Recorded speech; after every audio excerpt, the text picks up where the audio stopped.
হয়ে গেছে। এখন তেলের মধ্যে কালো জিরা দিলাম। আমি ফুলকপিটা কালো জিরা সোমবার দিয়েই পছন্দ করি। শুকনা লঙ্কা, তেজপাতা দিলাম।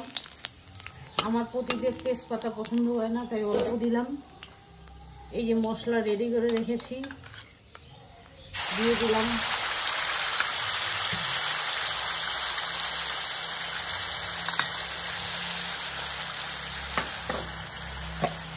এখন না শীতকালে সবজিতে একটু হলুদটা বেশি দিলে ভালো লাগে। একটু বেশি হলুদ,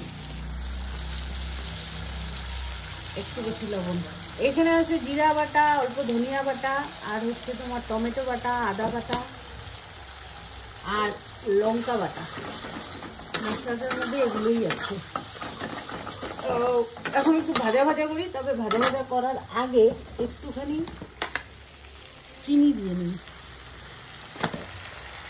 শীতকালের আলু ফুলকপিতে চিনি একদম মাস্ট, টেস্টটাই অন্যরকম হবে।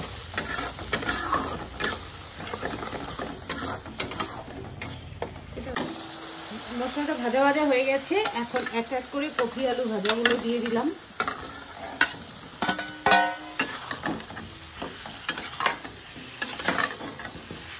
তারপর এরকম নাড়াচাড়া করে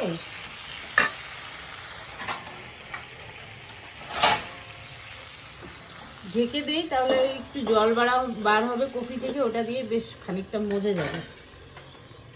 কিছুক্ষণ ঢাকা থাক। ঢাকনাটা উঠিয়ে দিলাম, মোটামুটি 2-3 মিনিট ঢেকে রেখে দিলাম। দেখো কতটা জল বার হয়েছে। অনেকটা এইভাবেই সেদ্ধ হয়ে যায় আলু ফুলকপি, কেননা এখনকার ফুলকপি তো খুব নরম হয়। টাটকা টাটকা রান্না করছি, অনেকটা সেদ্ধ হয়ে গেছে। দেখো ফুলকপি আর একটু জল দিয়ে ঢেকে দিব, তাতে আরও সেদ্ধ হয়ে যাবে। তবে আর একটু নাড়াচাড়া করে এই যে মশলার যে বাটিটা, সেটার মধ্যে অল্প জল দিয়ে রেখেছিলাম, সেটা দিয়ে দিই। এখন অল্প কম জল দিব, কারণ আর একটু সেদ্ধ করতে হবে। আর গ্যাসের স্টিমটা কিন্তু একদম লো করে রেখেছি, মানে এতক্ষণ লো ছিল একদম। এবার একটু বাড়িয়ে আবার ঢাকা দিয়ে দেব।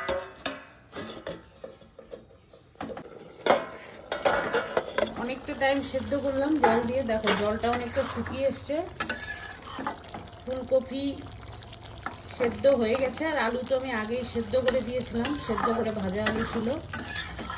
এখন এর মধ্যে তোমরা তোমাদের পরিমাণ মতো ঝোল দিয়ে দেবা, কে কীরকম খাবা। আমরা একটু ঝোল বেশি খাবো, তাই একটু বেশি জল দিলাম। দিয়ে এবার গ্যাসটা বাড়িয়ে দিলাম আবার, দিয়ে কিছুক্ষণ ফুটতে দেব।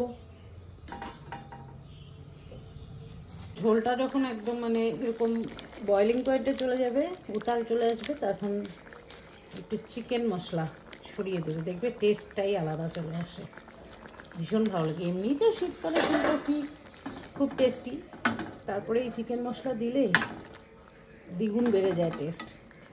একটিবার দিয়ে মানে এটা দিয়ে করে খেয়ে দেখো, বুঝতে পারবে।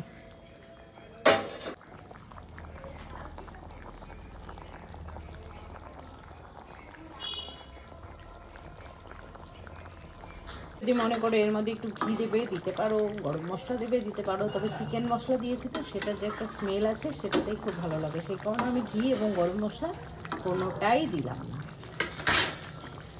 নতুন আলু আর ফুলকপির রসা একদম রেডি। এবার গরম ভাতে নিয়ে নাও আর খেয়ে নাও। খেতে কিন্তু ভীষণ ভালো লাগে।